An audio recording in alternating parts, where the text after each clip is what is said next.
Morning freedivers. In today's video, I'm going to be running you through a pool training session for beginner to intermediate level divers. It's nothing too crazy. It's something I've designed for my Wave 1 divers who are joining me for pool coaching.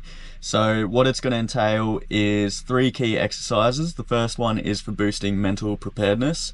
With this exercise, it's something we call a delayed start. This means doing a static combined with a dynamic drill, and it's a great exercise for improving your time in the water without adding too much extra effort.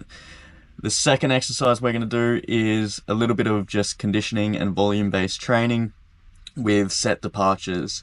It's going to involve 5 times 40-meter dives operating on a 2-minute interval. So every 2 minutes you must start your next dive. So the faster you dive, the more time you'll have until the next round, but also the higher the levels of CO2 are going to be.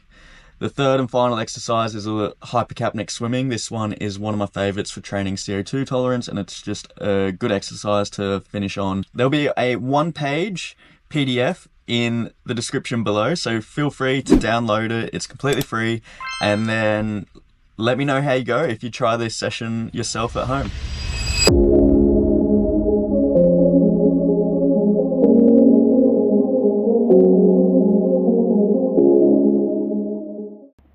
Is the urge like the feeling, or is like the time for the first breath hold? The urge to breathe is a very subjective thing. When I'm adding it in for exercises, the urge to breathe is generally where you've got that first strong contraction, or that first point where psychologically you're like, okay, now I'm not comfortable. Yeah.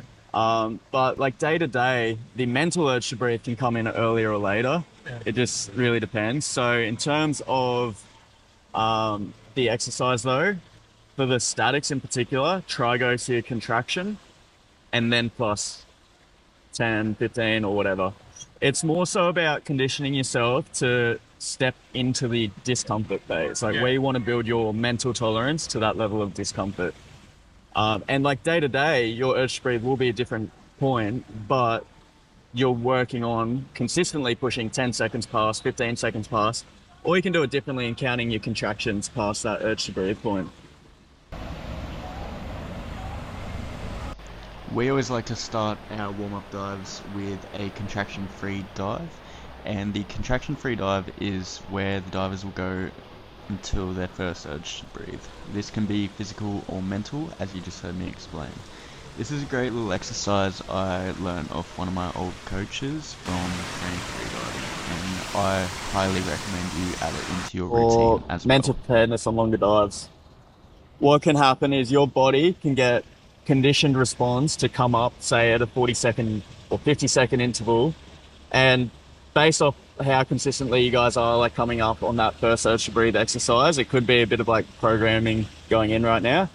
So the way we push past that is, without making it too much more difficult, what we're going to do is we're just going to work on the static phase. So it's our total time underwater, but still doing the same effort. So all our exercises today are going to be within that like 40-meter zone, which is a good level for conditioning anyway. So what we're going to do, we're going to start a little higher this week. So we'll start a 45-second static into the dynamic. Our divers here are now doing delayed starts. This is where you combine a static breath hold and a dynamic with no recovery in between. It's a great one for boosting mental preparedness for your longer dives, and I highly recommend it. My pro tip is to try not to think about the second part of the dive, just focus on doing the static breath hold. On all of Alex's dives, I'm now starting to get him to turn it off the wall on the 50s. This is just going to rehearse longer dives. Next we're doing a set departure table. This is going to improve conditioning by increasing the volume. In this one we are working on 2-minute rounds. This means every 2 minutes you are to start the next dive. So for a 40-meter dive, that's going to give you approximately a minute 20 or so to recover before the next round.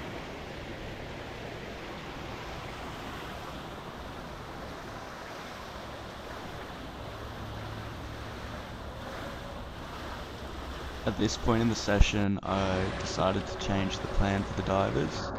We weren't going to do any longer performance dives, but based off how everyone was looking with their 40-meter diving, I figured that we could open up the pool to some longer performances. So for a couple of our divers, they were going to attempt turning off the wall, which they'd only done a few times. First out the gate, we've got Courtney, who is looking really strong going into the dive. You can see she keeps her arms by the side. Now, it's completely personal preference on whether you have the arms in the arrow position or by the side. The arrow position is more streamlined, but for a lot of people with poor shoulder mobility, it can feel a lot better to keep the arms rested by the side.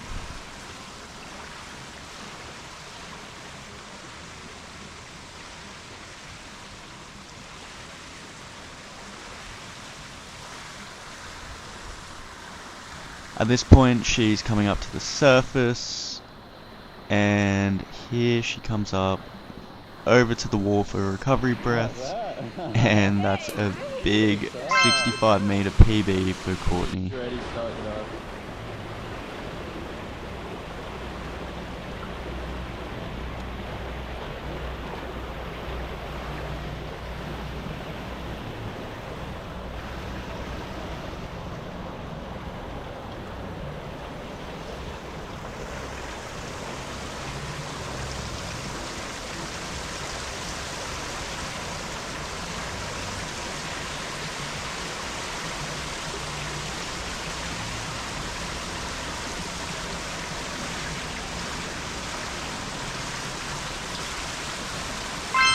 PB for today as well. Awesome work. And to finish, we do some hypercapnic swimming to work on CO2 tolerance and general water fitness. So they're going to breathe every 3 strokes for 1 lap, and then every 5 strokes for the next lap, and finishing with a killer 7 strokes and breathing on the 7th stroke on the final lap. That's all for today's training video. I hope you all enjoyed it, and don't forget to like and subscribe.